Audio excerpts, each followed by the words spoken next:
Greetings, Cyberdogs and citizens of the interbubs! This is ReNDoG coming at you in another episode of Minecraft Survival from the Hermitcraft server. Welcome back, ladies and gentlemen of the Hermitcraft universe, to the lumber mill of the industrial district, otherwise known as ReNDoG Industries. As you guys can see, the ReNDoG be cooking with gas out here today. And by today, I mean the last few days. I have been working on a roof design here for the lumber mill. This is one of the projects that we currently have open here on the Hermitcraft server.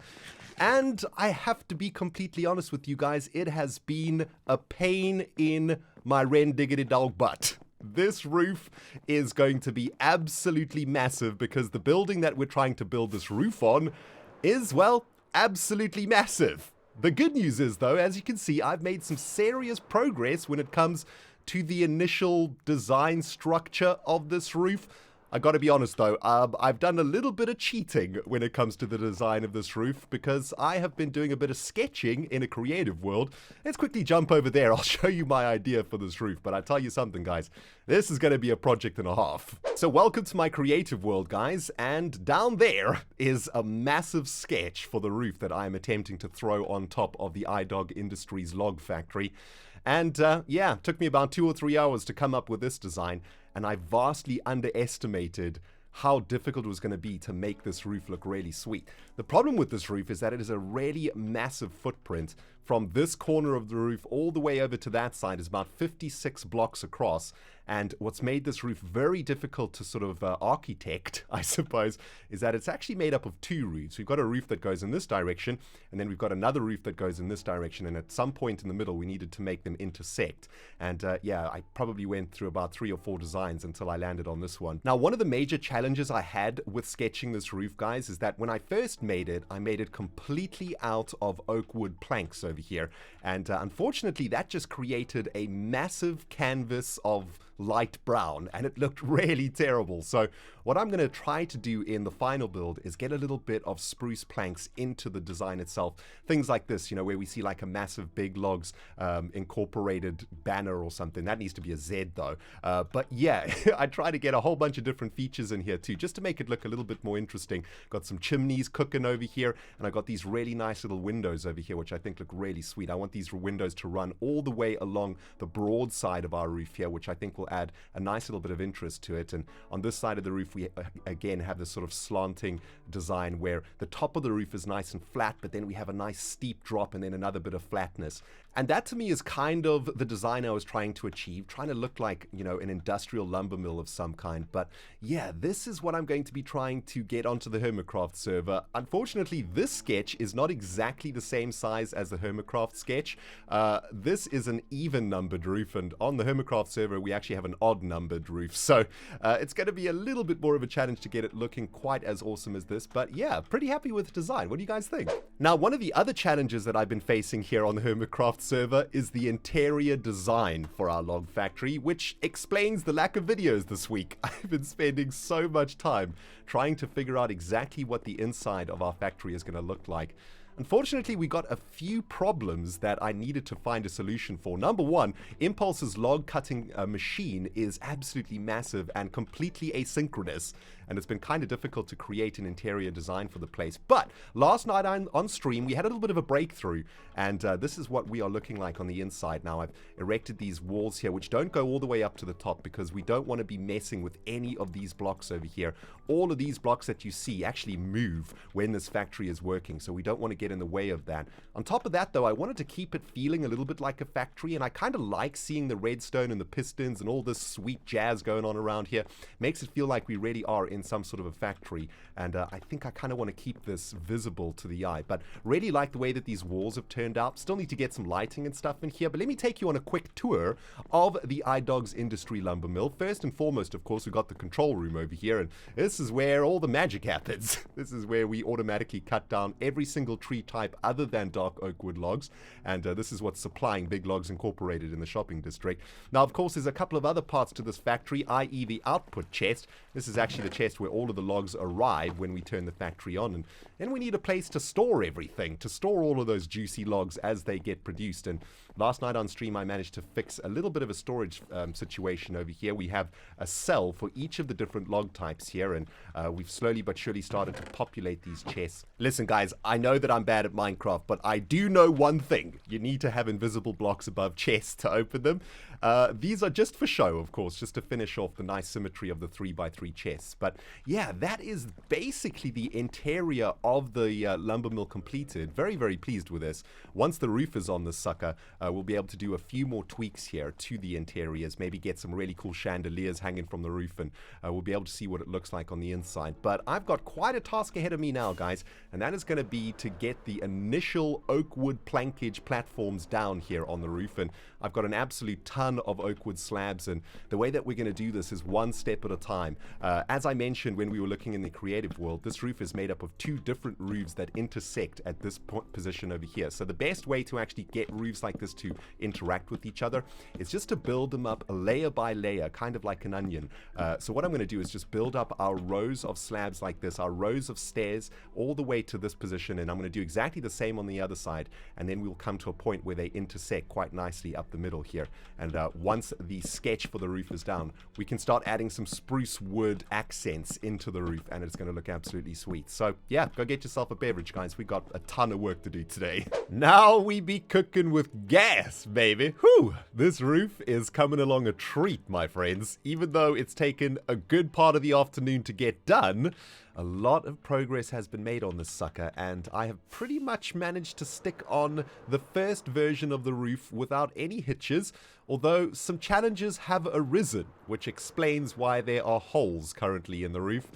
By putting the roof on the building, we've made it exceptionally dark down there, and there have been a couple of creepers that have spawned in some very sensitive areas. That's going to be something we're going to have to sort out in a moment. But I wanted to bring you guys back for this very important part of the build, which is the connection between this part of the roof and this part of the roof. And as you can see, I've sort of built the roof in this direction and in this direction and left this part open. I think this is the easiest way to deal with this. Now, even though this roof seems fairly easy to install because of how flat it is and how straight all of the lines are, the real challenge for me for this build has been in the details of it all, especially in the details of the stairs that are on the internal side of the roof. You see, what I've been trying to do is give the stairs on the outside of the roof a platform to sit on, and that means I've had to remember all of the different bits and pieces where these bottom staircases go. And as you can see, once again placing them completely wrong, but there we go. Had to do a little bit of surgery here into the side of the roof to give a little bit of a platform over here. But the idea here, the most important thing, is that we want all of the straight lines of each of these two roofs to very easily and seamlessly connect with each other at some point in the build. And that point in the build is when the two roofs meet each other here in this corner section over here. And all we need to do is ensure that these stairs come all the way around and connect with each other on the bottom side of things, and then we can add that top stair line like this. Oh, that's such a great feeling, guys. After so many hours of grind, it is quite wonderful to see the roof coming together so nicely. I'm getting the Minecraft tingles up in this business, man. Unfortunately, this roof is looking very oak wood planky. We need to start getting some details and some different colors into it. But you know, this project is starting to present a couple of other challenges as we start working. I've just noticed a stair that did not connect over there. That's not good. I'm going to have to try and fix that. But now that the sun has gone down, you guys can see one of the challenges that I've had to face here working on this. And that is, of course, lighting inside of the lumber mill. There are random creepers and zombies spawning all over this place, and I'm not too worried about the zombies, but it is the creepers that are really, really bothering me.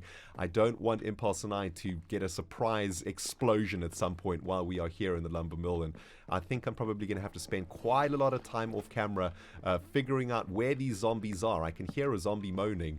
For example, this looks like a rather dangerous place right here, and I don't even have any torches to light it up, but yeah, I don't think I'm I'm going to do any more work on this project for today, guys, because this has taken me quite a long time to get to this point. But very happy with where the roof is currently. And next episode, we can work on getting all of this detail sorted out. Maybe get some sweet light fixtures in here, some industrial-looking chandeliers and whatnot. I think that'll turn out really nicely. Also, there's 5 of us on the server. Can nobody sleep in this place? I mean, geez. You know it's time to move on to another project in Minecraft when you close your eyes and all you can see is a giant oak plank roof. You know what I'm saying, my dudes? We're going to be spending a little bit of time now in our Pirate Fairy Grotto working on our auto storage facility. But before we do that, I would very much like to place an order here at Good Times with Scar's terraforming shop. I would like to contract the amazing builder that is Good Times with Scar to come and give Falsey and I a little bit of treatment in our underground cave. We have an underground river there that needs a little bit of love, and I'm hoping that our friend Scar will be able to do something really amazing for us, as Scar would say. So, I've written him an order here. Dear Scar, Falsey and I would very much appreciate your landscaping services in our shared base grotto cave of awesomeness. We would love for you to make our underground river look amazing. Hardy face, ReNDoG. And if you have no idea what I'm talking about right now, this is the underground river in my shared base with Falsey that I am talking about. And I am very much hoping that Scar will find some inspiration to come and help us out down here. It would be an absolute honor to live in a base that has been touched by the amazing Good Times with Scar. So let's see how Scar feels about this. Of course, if he doesn't really want to do it, that is also totally fine. He's got lots of other projects that he's currently working on. But the order has been placed. Let's see what happens. Welcome back, guys, to my storage facility that I'm creating here in my shared base with Falsey. And man, I've got some really cool things to show you since the last time that we were here. As you can see, I've been working on a little bit of an item collection system down there. And I've also made a couple of slight adjustments to the storage facility. Now, for those of you guys who weren't here for the last episode, let me quickly explain what is cracking here with this sorting system. My concept for this system is that I would like to be able to throw items down into the bottom of this pit over here, which is almost at the bottom of bedrock, and then for those items to be sucked up and automatically sorted and stored in these chests that travel all the way down a downward spiral that circles around this pit. Now, one of the realizations that I've had while trying to figure out which items we're going to be storing down here is that there are an absolute insane amount of items in Minecraft. I should probably know this, considering last season I tried to collect a double chest of every item in the game.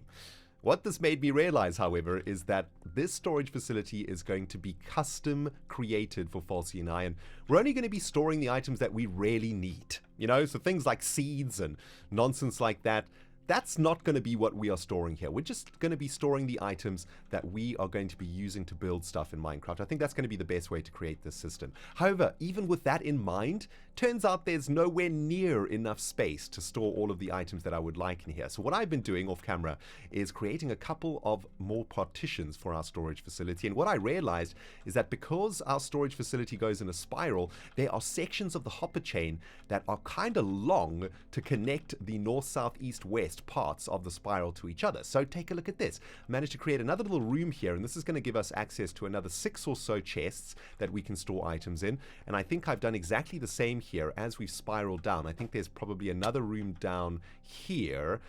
Yes, there's another big room over here, right? Because this is another section of the hopper chain that is underused. So there's another 5 or 6 chests that we can store stuff in, and there's a whole bunch of these opportunities all the way down the spiral to store more items. And I think with all of those little rooms installed, we're going to have more than enough space down here to store everything that we want to. However, most excitingly, guys, I have managed to figure out exactly how we're going to be collecting the items down here and sending them all the way up to the top.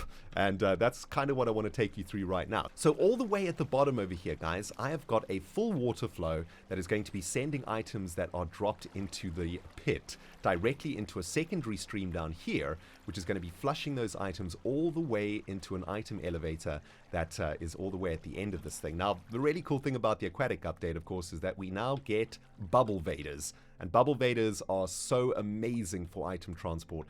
Not only do they send items upwards in a very, very easy way, but they make those items fly up really quick. Look how fast that item shot up there, right? And if we follow this track, you will see that we're going to go all the way up to the very top of our storage facility. and then we're going to have another sort of water system here that's going to be flushing those items into the beginning of our massive hopper chain. This is the hopper chain, of course, that spirals all the way around our storage facility, depositing the items into their designated chests over here. Now, a lot of you guys in the comment section of the previous video have been warning me about the lag that this system might produce in this part of Hermit Island. And yes, while there are a ton of hoppers traveling around the system at the moment, I don't think that this storage facility is actually going to create too much havoc. I mean, honestly, you know, we're not going to be putting a lot of items through this system at any one time. When Falsey and I come here, we'll probably just empty out our inventory into the hole, and you're probably looking at sorting through, you know, 100 or so items at any one time. You know, this system is not connected to any automatically running farms or anything like that, so the hoppers aren't always going to be firing. So as far as lag goes, I think we are okay on that side of things. However, that is not to say that I'm not worried about it, especially considering that for the next part of today's episode, we're going to be installing the redstone into the actual sorting side of things here, and that might start creating a little bit of lag. But I need to get myself a whole bunch of redstone stuff, and I also need to get my redstone brain on, because making automatic sorting in Minecraft is, well, let's just say it's not my forte. Well, despite being mildly allergic to redstone, guys, I think that I've managed to install our very first automatic sorting circuit correctly, which is kind of a miracle for the ReNDoG brain. I'm not very good at redstone, but I have created quite a few of these systems now over the years, so if I can't get it right now, I should probably quit Minecraft. Now, I want to test this out with you guys before showing you exactly how to build it. First things first, we are sorting our first item in our system, which is going to be cobblestone. And if I have set this up correctly, we should be able to chuck a ton of cobblestone into our pit down there. And that cobblestone is eventually going to end up feeding into this bottom chest over here. Let's chuck a little bit more cobblestone in there too, just to test the system out. And we should see some cobblestone popping out of the item elevator very shortly, if it's not popped out already. Come on, cobblestone, where you at? Show yourself. There we go. Cobblestone shooting out of the wazoo there. And what we should see, yes, is some cobblestone flowing into the bottom chest. Woohoo! The circuit works. That actually is pretty awesome. Now, I'm not going to be able to explain to you guys exactly how this circuit works, but I will be able to show you how to build it. So if you've never made a storage system or a sorting system in your life before, I'm going to take you guys through it. And if you want to learn about the technicals of it, well, there's 1,000 Minecraft videos out there explaining exactly how this works. I'm just going to take you guys through the basics. So let's work on our next sorting cell over here together. Okay, that's going to be smooth stone. So we want to sort smooth stone into these 3 chests over here. That's the plan for this little sorting circuit over here. And the general gist of this thing is that what we want to ensure is that this hopper over here, which is the sorting hopper, is only going to be sending smooth stone down into the hoppers below, which are then going to be feeding that smooth stone into those chests, and thus automatically sorting and storing the smooth stones. So at the top here we have our delivery hopper chain. This is going to be delivering all of the items around the spiral, and you know there's going to be tons of different items passing through this hopper, but because this hopper is going to be set to only receive smooth stone, any smooth stone that gets stuck in this hopper is that's going to get sorted for us. Does that make any sense? Now, in order for us to achieve this, we're going to need to set up a little bit of a lock here for our hopper chain. And what I've done here is I've named 4 sticks you shall not pass. Now, I've named these sticks you shall not pass because we're going to be using those named items to ensure that only smooth stone goes through this hopper chain. And I'm going to show you guys that in a second. First thing that we need to do, though, is get our redstone installed. So, very, very simple. What we need to do is get a comparator in this position. If we can just jump and spam that comparator in there. There we go. And that comparator is, of course, looking at this hopper over here. Now, these hoppers over here need to be placed in a very specific way. As you can see, what I've done up here is I've added a slab above this buffer chest, and you need to place your hopper into that transparent block.